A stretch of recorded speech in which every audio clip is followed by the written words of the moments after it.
നമസ്കാരം, ജന്മഭൂമിയിലേക്ക് സ്വാഗതം. സംസ്ഥാനത്തെ ഉന്നത സാങ്കേതിക വിദ്യാഭ്യാസ സ്ഥാപനങ്ങളിൽ അക്കൗണ്ടന്റ് ജനറൽ നടത്തിയ പരിശോധനയിൽ കണ്ടെത്തിയ ക്രമക്കേടുകളിൽ ചിലത് ഏറെ ഗൗരവമുള്ളതാണ്. കേന്ദ്ര സർക്കാരിന്റെ വിദ്യാഭ്യാസ ഫണ്ടിൽ നിന്ന് ഗുണനിലവാരം മെച്ചപ്പെടുത്തുവാനും അധ്യാപകർക്ക് പരിശീലനവും പഠനവും നടത്തുവാനും നൽകുന്ന സ്കോളർഷിപ്പുകൾ വിനിയോഗിക്കാൻ വ്യക്തമായ വ്യവസ്ഥകൾ നിർദ്ദേശിച്ചിട്ടുണ്ട്. ഇതനുസരിച്ച് രാജ്യത്തെ പൊതുഖജനാവിന്റെ പണം ദുർവിനിയോഗിക്കുന്നില്ല എന്ന് ഉറപ്പുവരുത്തേണ്ടത് അതാത് സ്ഥാപനങ്ങളും സംസ്ഥാന സർക്കാരുമാണ്. പക്ഷേ PhD നേടാൻ ചില അധ്യാപകർ സർക്കാർ ഫണ്ട് കൈപ്പറ്റിയെങ്കിലും പഠനം കോഴ്സ് പൂർത്തിയാക്കാതെ മതിയാക്കി. ചിലർ സ്ഥാപനം മാറി, ചിലർ ജോലി ഉപേക്ഷിച്ചു. എന്നാൽ ഇവരിൽ നിന്ന് അവർ സ്വീകരിച്ച പണം തിരികെ പിടിക്കണമെന്നാണ് ചട്ടം.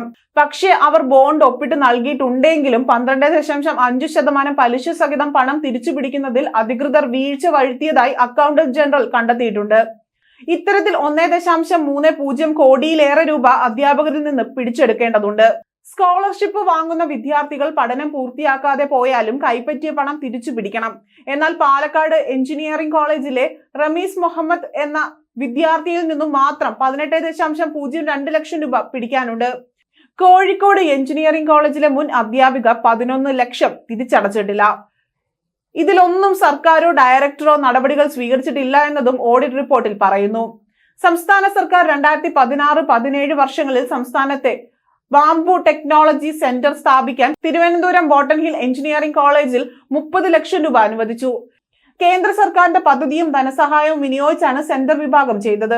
എന്നാൽ 9.47 ലക്ഷം രൂപയ്ക്ക് ചില യാത്രാ സാമഗ്രികൾ വാങ്ങിയതല്ലാതെ 2019 ശേഷം ഒരു പുരോഗതിയും അതിൽ ഉണ്ടായിട്ടില്ല. 4 വർഷം കഴിഞ്ഞിട്ടും സംസ്ഥാന സർക്കാരും ഒന്നും അന്വേഷിക്കുകയും ചെയ്തിട്ടില്ല.